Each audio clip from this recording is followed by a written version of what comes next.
Aprendiendo de la experiencia. Wilfred Bion. Introducción. 1. Como los problemas que se tratan en este libro son fundamentales en relación al aprendizaje, despertaron el interés de la investigación desde hace mucho tiempo. En la práctica psicoanalítica, particularmente con pacientes que presentan síntomas de trastornos del pensamiento, se observa que el psicoanálisis ha agregado una nueva dimensión a estos problemas o tal vez a su solución.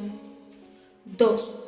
Este libro se refiere a las experiencias emocionales que se relacionan directamente con teorías del conocimiento y con el psicoanálisis clínico. Todo esto planteado del modo más práctico posible. El hombre que se ha formado según un método filosófico generalmente carece de la experiencia íntima que posee el analista de los procesos que corresponden a los trastornos del pensamiento. Y los mismos psicoanalistas pocas veces afrontan tales casos. Yo he sido afortunado en este respecto, pero no tengo una formación filosófica. Cuento, sin embargo, con la ventaja de haber estado en el análisis primero con John Rickman y luego con Melanie Klein. 3. Poseo experiencia que quisiera transmitir, pero no estoy seguro de cómo podré hacerlo. Este libro explica el porqué de esta dificultad. En un momento pensé concentrarme en el análisis de candidatos. Estoy de acuerdo en que es el único método realmente efectivo para transmitir la experiencia analítica que por el momento tenemos, pero limitar nuestros esfuerzos a esta actividad tiene algo de culto esotérico. Tal vez la publicación de un libro de este tipo pueda parecer prematura, sin embargo, creo que puede servir para dar una idea del mundo que se descubre al intentar comprender nuestra comprensión. Si este libro sirve para estimular al lector a seguir más adelante, su objetivo se habría logrado. 4. He limitado al máximo el número de notas y referencias, las que empero he dejado son esenciales para el proceso de pensar el pensamiento, en lugar de simplemente leer un libro. El libro ha sido estructurado para ser leído de una sola vez sin detenerse en aquellas partes que al principio puedan ser oscuras. Algunos puntos oscuros se deben a que no es posible describirlos sin presuponer familiaridad con algún aspecto de un problema que recién se trata más adelante. Si el lector lee sin detenerse, estos puntos se irán aclarando a medida que avance.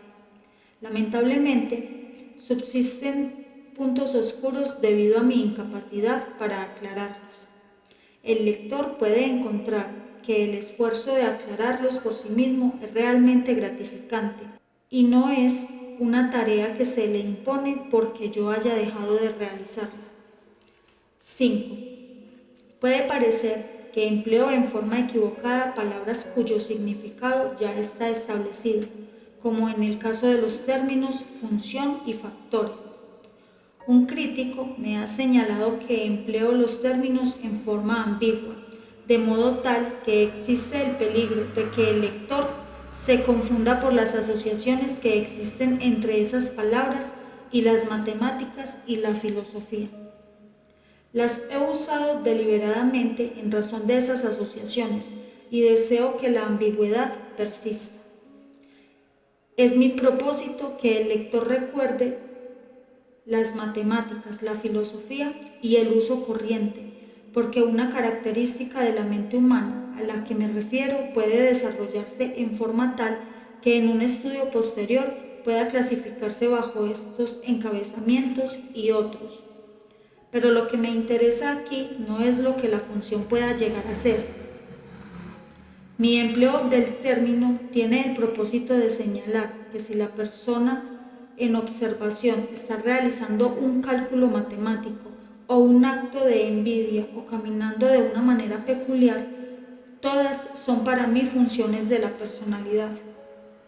Si me intereso por la exactitud de sus operaciones matemáticas, no es porque me interese medir sus conocimientos matemáticos, sino porque ellos y la exactitud de sus operaciones son funciones de su personalidad, y yo deseo saber cuáles son los factores.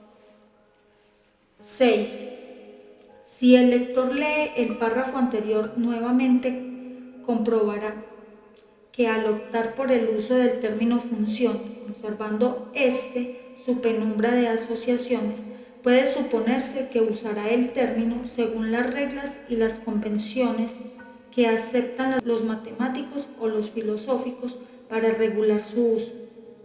Si satisfago esta expectativa, se dirá que empleo el término correctamente, pero si no correspondo a esa expectativa, provocada por la penumbra de asociaciones que no despejo, se dirá con razón que empleo el término en forma equivocada. Si estoy de acuerdo con esta crítica, me quedan dos posibilidades. Una sería despojar al término de su penumbra de asociaciones. Otra, aceptar las convenciones de uso implícitas en sus asociaciones. 7. En realidad no optaré por ninguna de las dos. Supongamos que veo a un hombre caminando. Puedo decir que su caminar es una función de su personalidad y que luego de una investigación descubro que los factores de esta función son su amor por una mujer y su envidia al amigo de ella, o que los factores en esta función son su amor por una mujer y su envidia al amigo de ella. Si prosigo la investigación, puedo determinar que su amor por la mujer se agrega a la envidia a su amigo, o F, su modo de caminar. A más E, F función, A amor, E envidia. Pero tal vez sienta que mis observaciones se aproximan a la teoría kleiniana de la identificación proyectiva y que puedo expresar mejor mi opinión sobre los hechos si digo que la función de caminar es un signo de que el paciente siente que ha colocado dentro suyo una mujer que quiere y con la cual se identifica, y un rival que envidia, pero con el que también está identificado, y que ambos objetos son controlados al estar encerrados en sus piernas.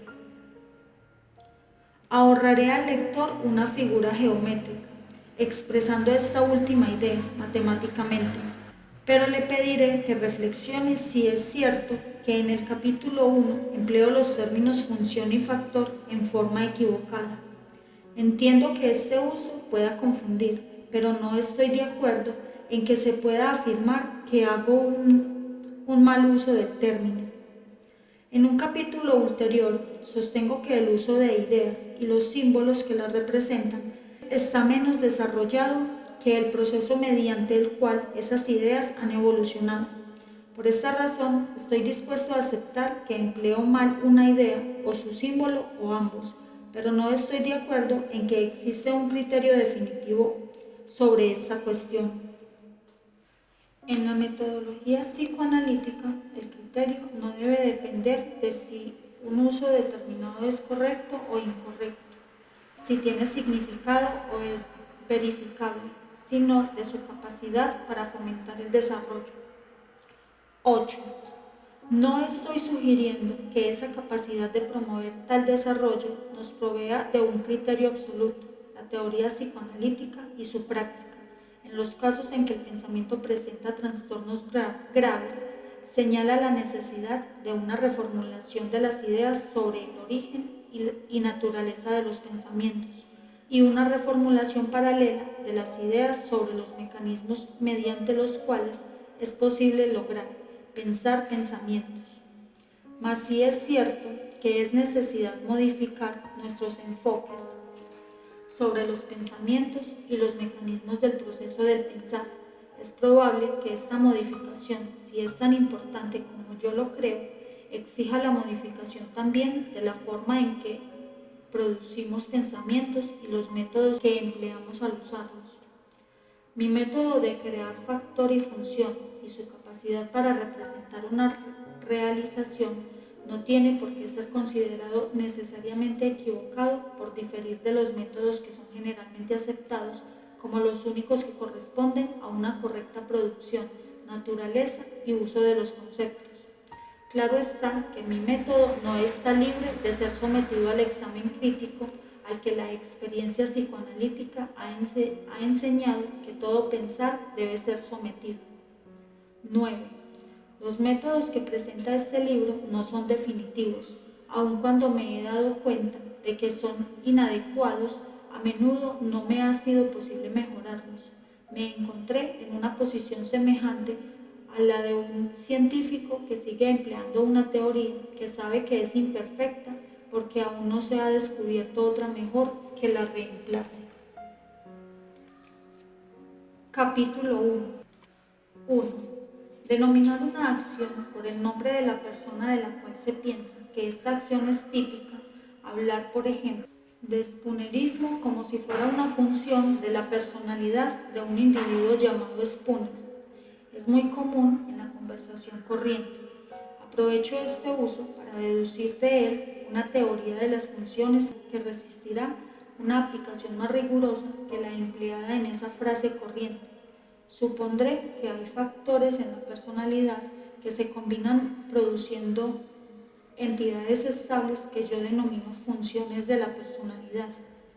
El significado que atribuyo a los términos factores y funciones y el uso que les doy aparecerá enseguida, pero una explicación preliminar no estará de más. 2.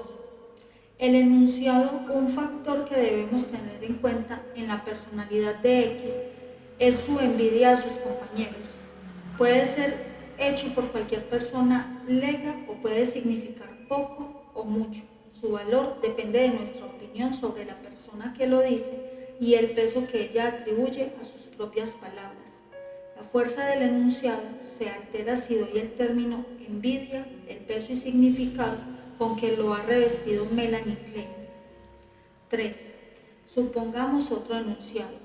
La relación de X con sus compañeros es típica de una personalidad en la cual la envidia es un factor.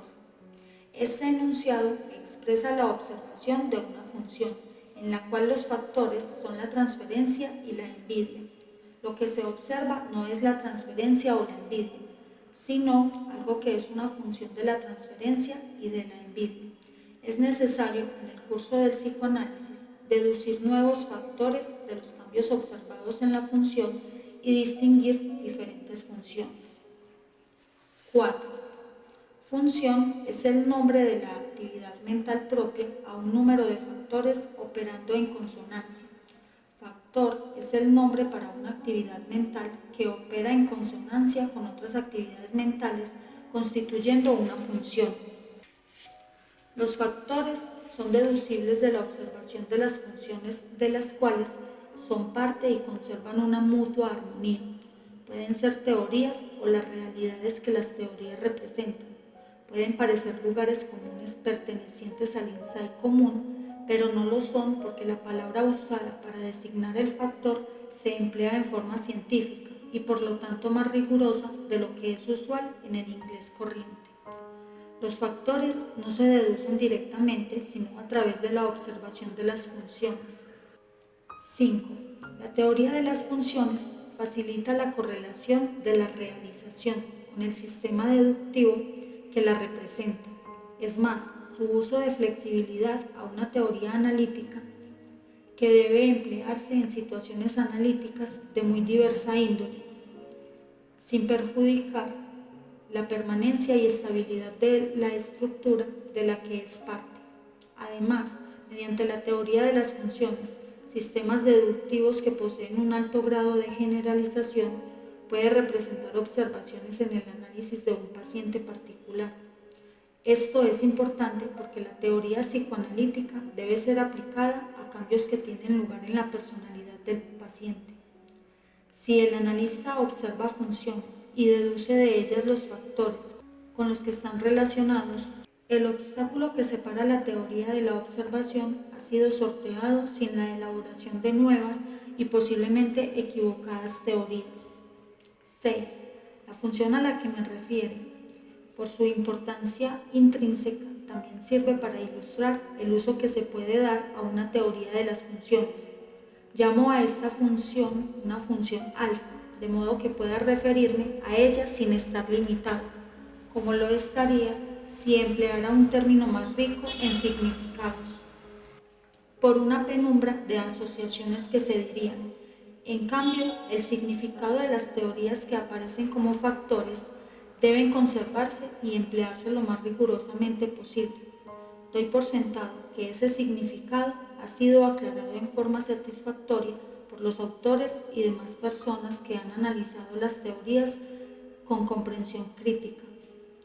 La libertad implícita en el uso del término función alfa y la concentración de precisión de la expresión y uso en todo lo que se relaciona con los factores confiere flexibilidad sin perjudicar su estructura. El uso que hago de una teoría ya existente podría parecer como distorsionado el sentido que le da el autor. Donde lo he creído necesario, lo he aclarado. Si no lo aclaro, debe suponerse que creo estar interpretando la teoría del autor correctamente. 7. El término función alfa está intencionalmente desprovisto de significado. Antes de señalar el área de investigación en la cual me propongo emplearlo, debo considerar uno de los problemas concomitantes en esta investigación, con el objeto de este término sin significado, en el de proveer a la investigación psicoanalítica un equivalente de la variabilidad de los matemáticos, una incógnita que debe ser revestida con un valor que su uso ha ayudado a determinar. Es importante que no se le emplee prematuramente para comunicar significados, porque estos significados prematuros pueden ser precisamente aquellos que es esencial excluir. Sin embargo, el solo hecho de que el término funcional alfa se emplee en una determinada investigación lleva inevitablemente a que se lo revista nuevamente con los significados derivados de las investigaciones que ya se han llevado a cabo en ese campo. Por lo tanto, debe mantenerse una vigilancia constante a fin de impedir este desarrollo o que el valor del instrumento resulte malogrado desde el comienzo. El área de investigación es aproximadamente aquella que está cubierta por los trabajos a los que me refiero en el próximo capítulo. Capítulo 2. 1. Al describir la institución del principio de realidad de Freud, dijo: la mayor importancia adquirida por la realidad externa elevó también la de los órganos sensoriales vueltos hacia el mundo exterior y la de la conciencia, instancia enlazada a ellos.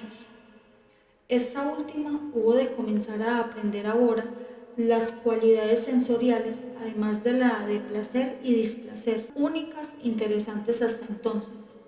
Destaco lo siguiente: esta última hubo de comenzar a aprender. Por esta última, Freud se refiere presumiblemente a la conciencia ligada a las impresiones sensoriales. Me refiero luego a la atribución de aprehensión a la conciencia.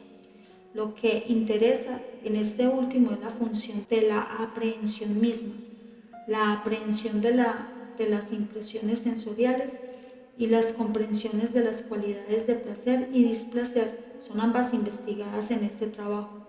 Trato las impresiones sensoriales, el placer y el displacer como igualmente reales, por lo tanto descarto la diferenciación que hace Freud entre el mundo externo, el placer y el displacer, por considerarla ajena al tema de la aprehensión.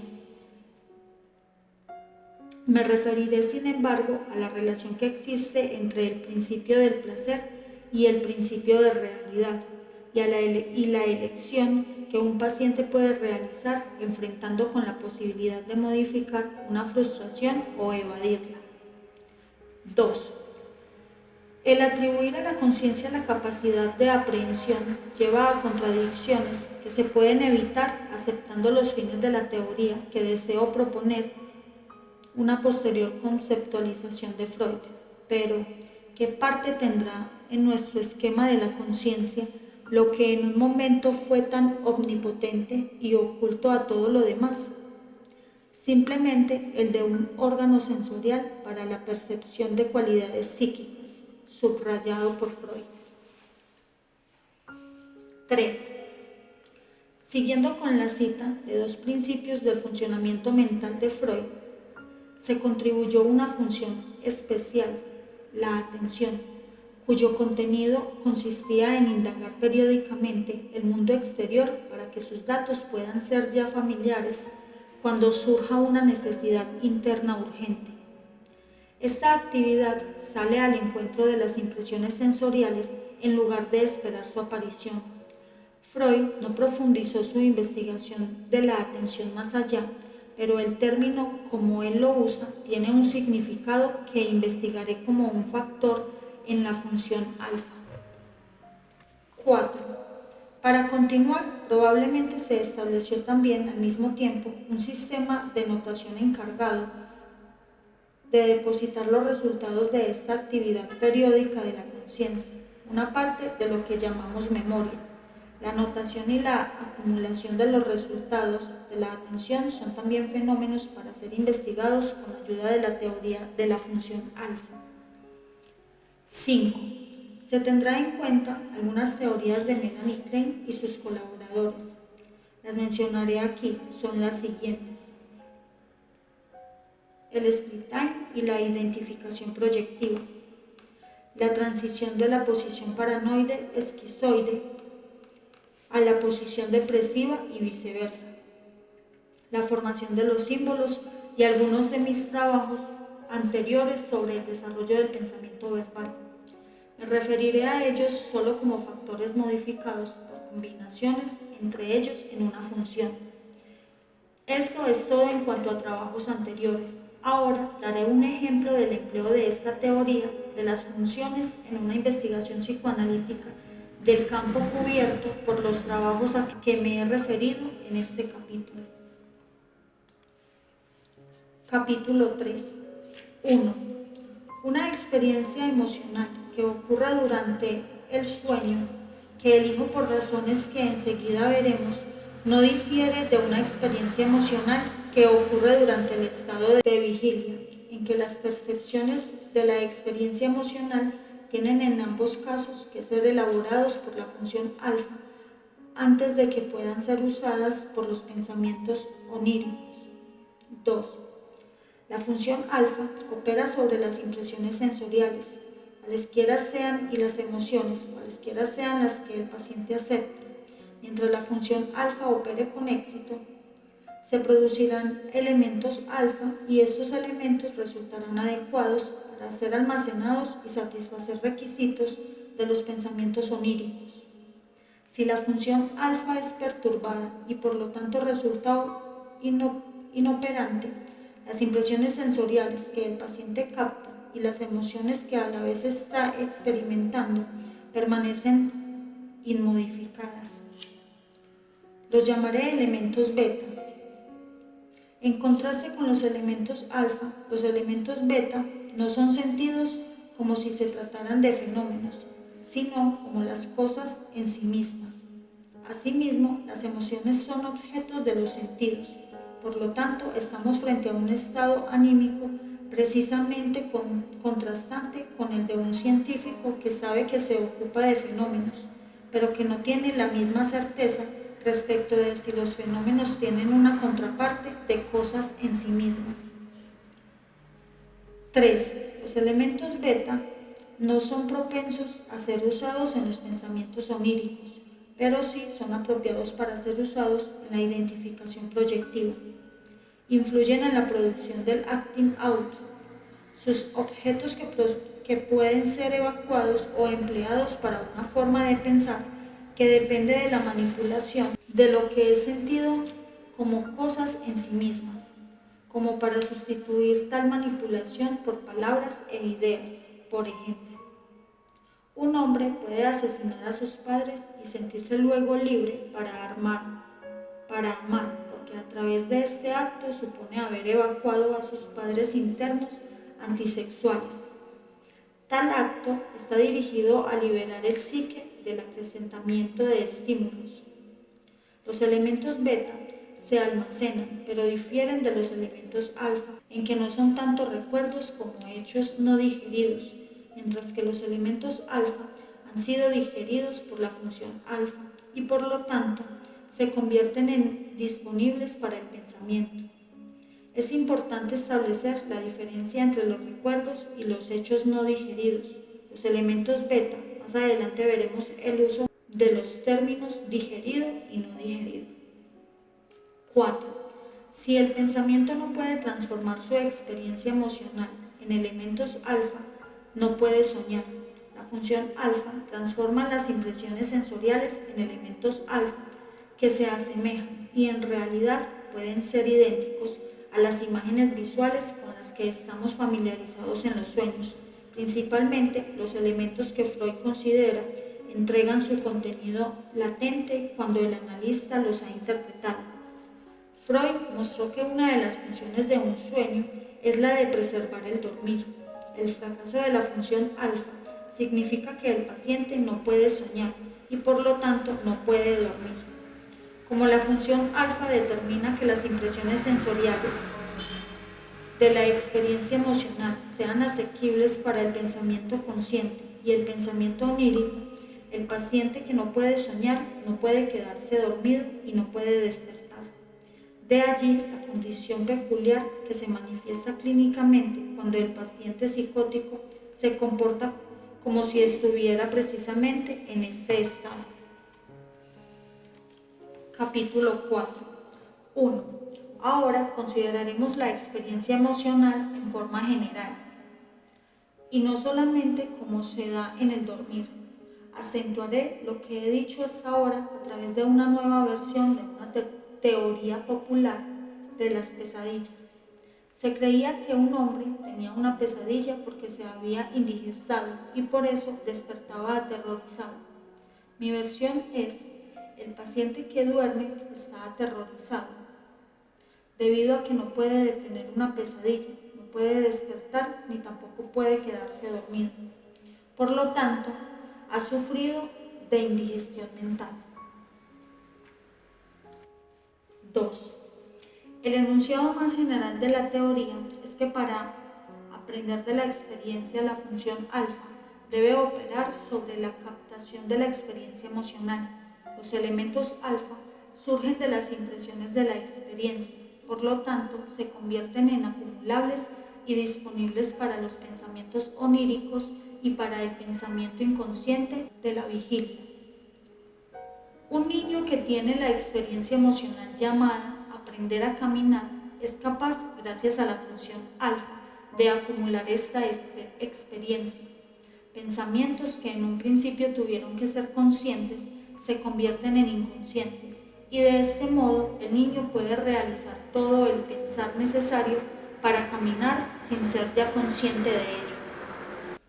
La función alfa es necesaria para el pensar y el razonamiento consciente y para relegar el pensar a lo inconsciente cuando es necesario liberar a la conciencia de la carga del pensamiento mediante el aprendizaje de una habilidad. 3. Si existen solo elementos beta que no pueden ser hechos inconscientes, no puede haber represión, supresión o aprendizaje. Esto da la impresión de que el paciente es incapaz de discriminar. No puede dejar de captar cada estímulo sensorial, sin embargo, tal hipersensibilidad no significa un contacto con la realidad. 4. Los ataques a la función alfa, estimulados por el oído o la envidia, destruyen la posibilidad de que el paciente establezca un contacto consciente, ya sea consigo mismo o con algún otro como objetos vivos, por lo cual se refiere a objetos inanimados y aún a lugares cuando normalmente debería referirse a personas. Pero aunque las describa en forma verbal, el paciente vive a esas personas como presentes en forma material y no simplemente representadas por su nombre. Este estado contrasta con el animismo en que los objetos vivos son revestidos con atributos de muerte. Capítulo 5. 1. Debemos analizar ahora el strip time forzado asociado a una relación perturbada con el pecho y sus sustitutos.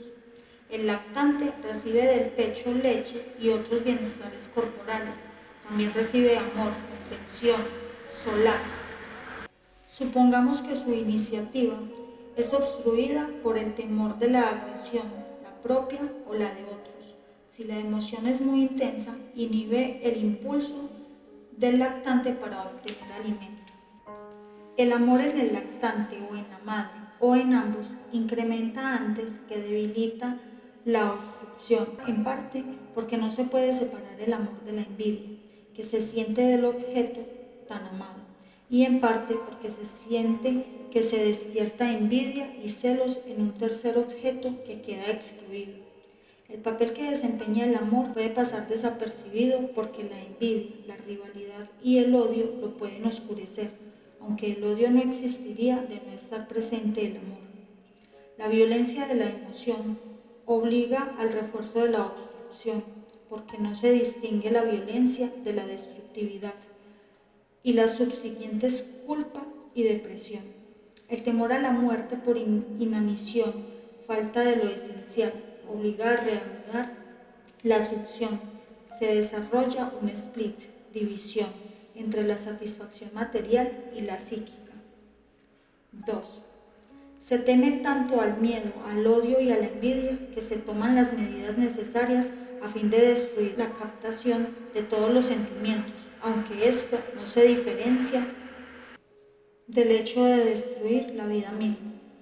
Si un sentido de realidad demasiado fuerte como para que las emociones lo hagan zozobrar, obliga al infante a continuar alimentándose. La envidia y el odio, experimentados en una situación que estimula el amor y a la gratitud, resultan intolerables y llevan a su split time, que se diferencia de aquel split time tendiente a evitar la depresión.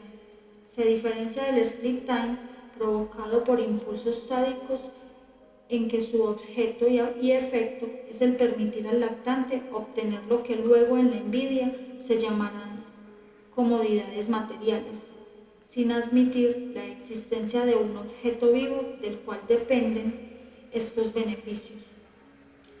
La envidia provocada por un pecho que brinda amor, comprensión, experiencia y saber plantea un problema que se resuelve con la destrucción de la función alfa. Esto hace que el pecho y el lactante aparezcan como inanimados, con las consiguientes culpabilidad, temor al suicidio y temor al crimen, pasados, presentes e inminentes. La necesidad de amor, comprensión y desarrollo mental se desvía hacia la búsqueda de bienestar material, puesto que no puede ser satisfecha. Como los deseos de un mayor bienestar material se intensifican, el ansia de amor permanece insatisfecha y se convierte en una excesiva y mal dirigida voracidad. 3.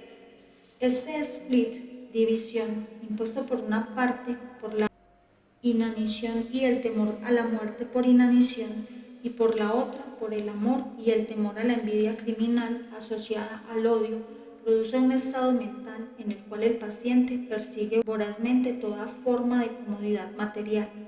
Es al mismo tiempo insaciable e implacable en su búsqueda de saciedad. Como este estado tiene su origen en una necesidad de librarse de las complicaciones emocionales que implica el captar la vida y una relación con los objetos vivos, el paciente parece ser incapaz de experimentar gratitud o interés, ya sea en sí mismo o en los demás. Este estado implica la destrucción de su interés en la verdad.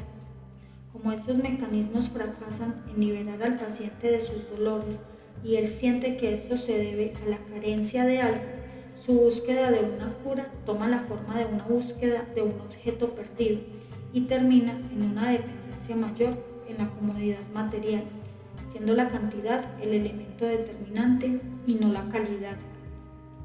Se siente rodeado de objetos extraños, de modo que aún las comodidades materiales son insuficientes e incapaces de satisfacer sus necesidades, pero carece del aparato, la función alfa, que le permitiría comprender su dificultad. El paciente con temor y voracidad toma un elemento beta tras otro, aparentemente incapaz de concebir cualquier otra actividad que no sea la introyección de más elementos beta. Cuando se da esto, en un análisis se siente que el paciente nunca abandonará la búsqueda de un tipo de acción que no comprendemos. ¿Cómo es que no se da cuenta de su futilidad? Piensa que las interpretaciones son malas sin excepción, pero sin embargo necesita más y más de ellas. Sin embargo, el paciente no siente que le están interpretando, ya que ello implicaría una capacidad para establecer con el analista el equivalente de la relación de un lactante con un pecho que brinda sabiduría material y amor, pero se siente capaz solo de establecer el equivalente de una relación en la cual todo el sustento que se puede lograr es el que brinda los objetos inanimados. Puede aceptar aquellas interpretaciones analíticas que siente que son platos o contribuciones que se destacan más por lo que no son que por lo que son. El hecho de que el paciente use un equipo adecuado para el contacto con lo inanimado, para establecer contacto consigo mismo, ayuda a explicar la confusión que siente cuando capta que en realidad está vivo. Aunque siente que no hay rasgos atenuantes en su ambiente, incluyendo en su ambiente las interpretaciones del analista y su propia carencia de un equipo para aprender algo de su experiencia, el paciente, en última instancia, comprende algo del significado de lo que se le dice. Para un próximo audio tendremos el capítulo 6.